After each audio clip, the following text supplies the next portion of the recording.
Welcome into another edition of Let It Ride. I'm Luke Liddon. You know, each week that passes, the stakes continue to rise for the remaining teams left in the NBA and NHL playoffs. But we here at 12 News, we aren't fazed one bit. In fact, we embrace it, looking for the best bets, or as I like to call it, opportunity, and to hopefully cash in. We got another juicy weekend slate ahead of us, and we've got to go international on this episode of Let It Ride to get some help from betting analyst Andrew McInnis. You can find most of his content over on Wager Talk. And Andrew, you're more than 3,000 miles away in Nova Scotia. How's it hanging out there in beautiful Canada?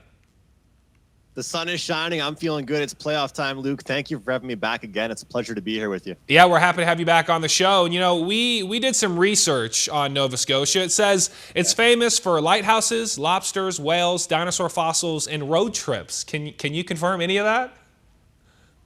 I can, and especially the road trips part. You got to get on the road trips, but I'll tell you what. I mean, you don't want to come here unless it's really nice out. You want to come here in the summer. But it's a hidden gem. It's a hidden gem. People think of Canada. They think of Toronto. Yeah. They think of Vancouver. They don't think of going a little bit more east. But I tell you what, if you do, you will not regret it. It's beautiful here. And guess what? No matter where you're from, we can still all cash some tickets. You don't have to be from a spot where the game's being played or a major city to cash tickets. No matter where you're from, we can find some winners. I love the way you think. So speaking of, let's get right to it. Boston Celtics, Indiana Pacers, Game 3 coming up. They are headed back to Gainbridge Fieldhouse. Will Indiana win the next one? We think Tyrese Halliburton, he's a little questionable with an injury for Game 3. So with that being said, what's your stance on this pivotal Game 3 as they are down 0-2, the Pacers, that is?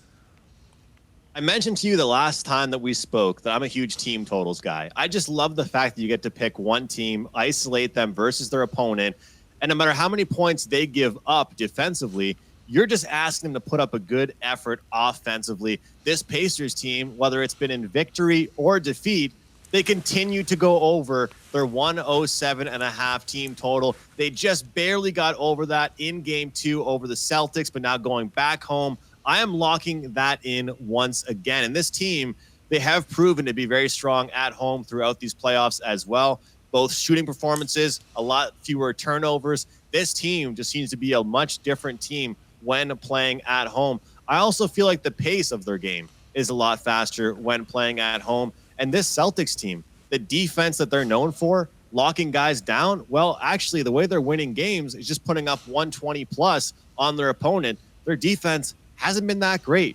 And now the series will shift venues. I'm looking at it once again. If it ain't broke, we won't try and fix it. We'll take over 107.5 Pacers team total. And it's crazy when you look at the numbers in terms of the Pacers, how they play and perform on the road versus at home. They cash the over at quite a high clip when they're back home. So I think that's a pretty good bet. And, you know, if we break down the game further, you know, outside the wins and losses, what's a player prop you're eyeing for this matchup? I'm looking at Pascal Siakam over on his points and rebounds. You look at the troubles right now the Celtics are having with Siakam. He has that mid-range game. This guy's flying over this number in a handful of his last playoff games. It's very clear through the first 2 games of this series, he has been the best player on the Pacers. Now we're dealing with injuries, Halliburton and several key guys banged up for the Pacers. I think that establishing the paint, getting to the basket is a big key for this Pacers team. Look at the way that they've been shooting. You know, starting the game yesterday, first 5 or 6 minutes of the game, putting up 70% from the field. In their previous series against the Knicks, 70% in some games. You cannot continue to do that. You have to go ahead and attack the basket. I believe Siakam will do that. He's also a fierce as far as the boards are concerned. I think he's a great rebounder. So, again, I love these combo wagers because, you know, maybe he has a bigger rebounding game than usual or a bigger point scoring game than usual. It's great when you can put the two bets together. And you just continually check that box score. Okay, he has 7 rebounds, but he only has 13 points. That's 20. Okay, he needs 11 more. I think we got it. We got a half left to play. They are fun bets to make. I actually have my eye on a different combo prop, but we will reveal that later in the show for Luke's lock. But like I mentioned, we have a true Canadian in our presence. It is time to speak your language. Hop on the ice for some hockey, and we got a good series between the Stars and Oilers if Game 1 was any indication, and it was who other than Connor McDavid who netted the game winner in double overtime on Thursday night. And with it, the Oilers steal home ice against the favorites in the series in Dallas, but they may not look or feel like it anymore. This after Edmonton blew a 2-goal lead and was still able to hold on, although it did come in double overtime, and now they are on the road and they still have that 1-0 series lead. Not to mention, Andrew, that 4-minute penalty kill in OT, that was crucial for the Oilers, but Game 2, we know each game is a different animal in itself. Are you riding with the favorite in Dallas, or are you going with your blood, the Canadian team and the Oilers? I can't take the Canadian teams every single time. Fair, I have to go ahead and look at the Dallas Stars. We're going to continue to mix it up, though, keep the audience guessing. We're going to go with the Stars in the first period. A lot of these playoff games, it's so crucial to score the first goal. It's so crucial to get out in front, especially you mentioned losing home ice. You need to bounce back and get the series back here tied at 1. All I heard as we approached the Western Conference Finals, the Dallas Stars are the deeper team. They have the better goaltender, more offensive defensemen. Well, I feel like the Oilers were a little bit discredited going into that game, but when I look at the numbers, I look at the lineups, I look at Robertson, I look at Hintz when he's healthy, I look at Johnston, I look at this entire lineup. Then you throw in the veteran players with Sagan and Ben and Pavelski. To me, this Dallas Stars team is more than capable of bouncing back and bouncing back in a strong way. So you see people doing it with the NBA where they go first quarter, first half. I'm doing the same thing here, except for NHL style, first period money line for the Dallas Stars. And then if they cover, you can just kick your feet up, relax, no pressure as you watch the rest of the game, and that is priced at -120. So for you bettors out there, that's bet $120 to profit 100. Okay, we know hockey props, similar to golf, they can be very tricky, but that is why we have you here. Which props, if any, do you like for Game 2? Goal scorer, saves, block shots, where are you leaning with that? So people love betting overs. Yeah. It's fun to bet an over. Who wants to cheer on an under? Exactly. But in the playoffs, shots on goal overs, point overs, they haven't really been very successful. The games are a lot lower scoring. And with that being said, we'll look towards a save over. We're going to go Stuart Skinner from the Edmonton Oilers, goaltender, over 24.5 saves. He needed overtime to get it, we will say, in Game 1. But I think as we approach this one, the mindset for the Dallas Stars will be to pepper as many shots as they possibly can. I watched that game, and any interview I saw either in the intermissions or after the game from the Dallas Stars spoke about how they might have been a little bit too picky with their shot selection. They need to make things difficult and get as many pucks on net as they possibly can. And if that's the case, unless Dallas scores 4, 5, or 6 goals, I think Stuart Skinner most certainly goes over 24.5 saves. And you know, it's funny, last series, Skinner helped me cash a parlay with the under on saves. You and I had actually talked about that. Vancouver, they don't average a lot of shots on net. I know Dallas, a better offensive team in that respect. And especially if it goes to overtime, you can almost certainly cash that goalie prop, Skinner, over on his saves. So this is a fun one. Series winner. You can always bet who's going to win the series outright. Dallas now rather large underdogs at +164. Quite a shift when they were the favorites entering the series. Now, we don't want to overreact. It is just a game. Dallas Stars back on home ice for Game 2. But in your opinion, who wins this thing to advance to the Stanley Cup final? I like Edmonton. I like where they're sitting. Like I Bias. said, He's Canadian. I am. Hand up. But I'll tell you what, it's also a bit contrarian. It's a bit contrarian. All I heard going into Game 1, Dallas Stars, the better team. They're the deeper team, the better goaltender, better defenseman. It seems to me that was, a lot of discredit towards this Oilers team and their defensemen. But Luke, here's the deal. I think if anybody likes the Dallas Stars, I love that you brought up the current price on the series, because to me, I actually do most of my series betting after Game 1 has started. I'm still a big believer in the Conn Smythe Trophy. If you like the Dallas Stars to win, I know Wyatt Johnston's played well. Tyler Seguin is stepping it up. Jake Ottinger will win the Conn Smythe Trophy if they end up winning the Stanley Cup. You're getting a better price than ever on Ottinger right now. If anybody out there likes the Stars to tie things up at 1-1 and eventually win this series, the best thing you can do is just take Jake Ottinger to win the Conn Smythe Trophy. Yeah, and get some better odds with that compared to where the Stars stand as their own individual respect. That's a good move there. Let's move over to the Diamond now. The D-backs turning some heads with their recent series win over the big bad men in blue in the Los Angeles Dodgers, now shifting their focus to the Miami Marlins, who entering this series have won 6 of their last 8. And I want to target the pitching matchup this coming Saturday between Jordan Montgomery and Sixto Sanchez. Anything in particular you're looking for with this pitching matchup, whether that be Ks, hits allowed, or something else? Again, I'm a huge team totals guy. I mean, you look at his ERA, we're talking about Sanchez, 5.27 on the road, overall 1.83 whip on the road, overall 6.41 ERA. And the thing is, we mentioned this last week about a few of the starters. Even for a guy that strikes out a decent amount of batters, he still gives up a ton of runs. It feels like it's either a double or a strikeout and nowhere in between. Montgomery, he's a little bit shaky. I wouldn't talk anybody off a full game over.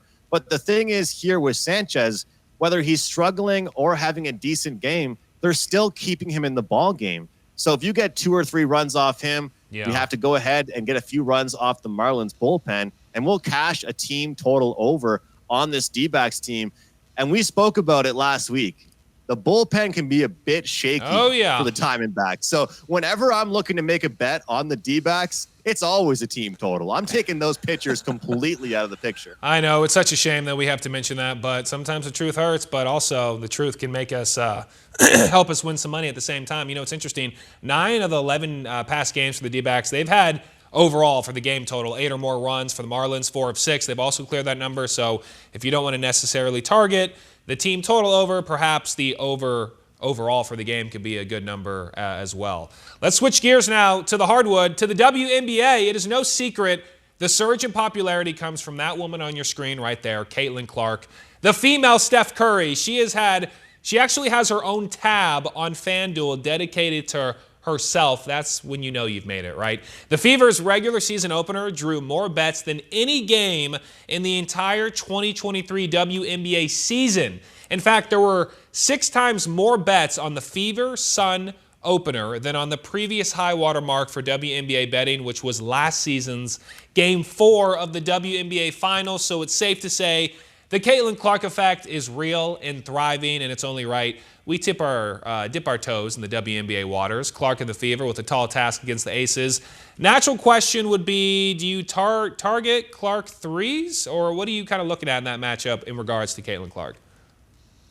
Luke, I have been shocked by the amount of sets, plays, anything out of a timeout that have been run for her. It hasn't been nearly enough. Yeah. I think that when you draft a player like that, I understand easing them into the league, right? I completely understand that. But at the same time, sometimes you just have to understand this rookie, this player that you drafted, it's going to change your franchise. Already changing the league for the better. But I want to see more plays. And you mentioned the 3-pointers made, whether it's assists, whether it's points. This is a great prop game because they could go out there and lose by 20, but you and I could make money on Caitlin Clark player props. I like the 3-pointers made. If this game starts off and it's already a wide margin after about 10 minutes of play, they are going to need threes. They're going to get desperate, as we both know. They'll start chucking them up. And when you're down 20 points, you have the green light. You might as well shoot threes because you're down that many points already. I feel like it's a great look. But overall with Caitlin Clark, I think people fade the Fever as of now and then wait until a handful of weeks away and start betting them when the markets over adjust, because you know the markets are going to adjust big time. Then we can start taking them plus the points. Yeah, they've yet to win a game, but we do know Caitlin Clark can drill those threes time and time again.